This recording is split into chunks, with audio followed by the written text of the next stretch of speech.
हमें भी नुकसान हुआ, हम मान रहे हैं सीडीएस चौहान, पर उन्होंने जो क्लियर कर दिया दुनिया को वो ये कर दिया कि हमने इमीडिएटली जल्दी अपनी स्ट्रैटेजी बदली और हमने कंप्लीट एयर डोमिनेंस कर दी। मतलब हमें क्षमता थी अपनी स्ट्रैटेजी बदलने की। सीडीएस ने जो इंटरव्यू दिया उसमें कई बातें जैसे कि आपने देखा सुना, भारत में कई पॉलिटिकली क्रिटिसाइज भी उन चीजों को कुछ विपक्षी पार्टियां कर रही है, लेकिन आपकी उस पर प्रतिक्रिया, उसके मायने हम आपसे सुनना चाहेंगे।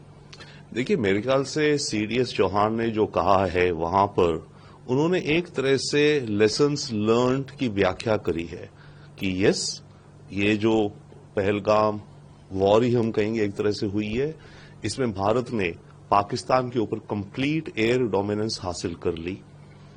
कंप्लीट जो टारगेट थे, टेरर के ठिकाने थे, उनको उड़ा दिया। और पहली बार उन टेरर ठिकानों को ही नहीं, पाकिस्तान के मिलिट्री बेसिस पर भी अटैक करा, जिसकी पुष्टि शहबाज शरीफ तक ने खुद कर दी है। तो सीडीएस चौहान ने इन सब चीजों का आई थिंक खुलासा बड़े क्लियरली करा। इसके अलावा यस, उन्होंने एक इंटरव्यू दी जिसमें उन्होंने कहा कि हमारा कुछ नुकसान हुआ है, बट हम जल्दी सीख गए और 2 दिन के अंदर हम फुल फोर्स के साथ वापस डोमिनेट कर गए।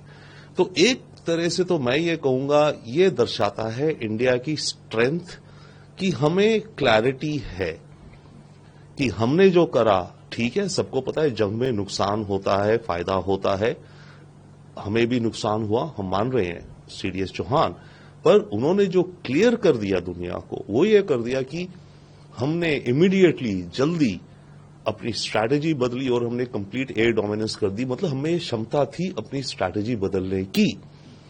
तो एक तरह से आपकी ऑनेस्टी जो है, आपकी क्रेडिबिलिटी को दुनिया में बढ़ाती है कि हम क्रेडिबल हैं, हम जो कह रहे हैं वो बात क्रेडिबल है, ऑनेस्ट कह रहे हैं हम, और उसके पीछे तथ्य हैं।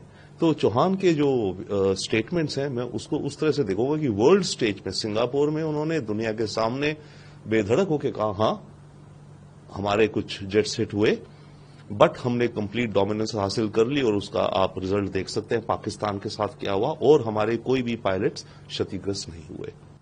सर, एक बार पाकिस्तान ने फिर उस पर कमेंट किया वाटर ट्रीटी वाले इशू पर, तो भारत ने भी जवाब दिया है कि वो टेररिज्म को सपोर्ट करना ही वाटर ट्रीटी की जो कॉन्ट्रैक्ट है उसके उल्लंघन को भी पाकिस्तान ने किया है। आपका इस पूरे मसले पर? देखिए, जो वाटर ट्रीटी है इसमें मल्टीपल इश्यूज हैं, क्वेश्चंस हैं भारत को। अव्वल तो पिछले काफी वर्षों से हम जो ये ट्रीटी है उसको रीनेगोशिएट करने का कह रहे हैं पाकिस्तान से, क्योंकि जब ये हुई थी 1960 के आसपास, तब से अब तक पानी का फ्लो बदलते हैं, क्लाइमेट चेंज के मुद्दे हैं, पहाड़ों की एनवायरमेंट इत्यादि, इन सब टेक्नोलॉजी नई आ गई है।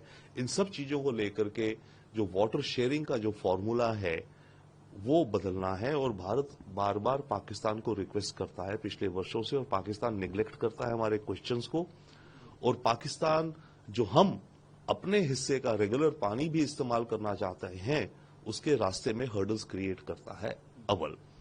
सेकेंडली, इस ट्रीटी की पूरी फाउंडेशन ही है on the basis of friendship.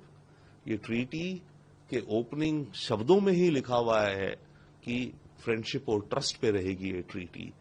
अब जब पाकिस्तान इतने वर्षों से आतंक का सहारा लिए हुए भारत के खिलाफ, तो मेरे ख्याल से उस ट्रीटी के बेसिक प्रेमाइस ही फेल हो जाता है, क्योंकि फ्रेंडशिप तो हमें दिखती नहीं है पाकिस्तान से कहीं। तो ये ट्रीटी की पूरी जो स्ट्रक्चर है, पूरा जो ढांचा है, मेरे ख्याल से उसको रिवाइज करने की आवश्यकता है, और भारत कर रहा है।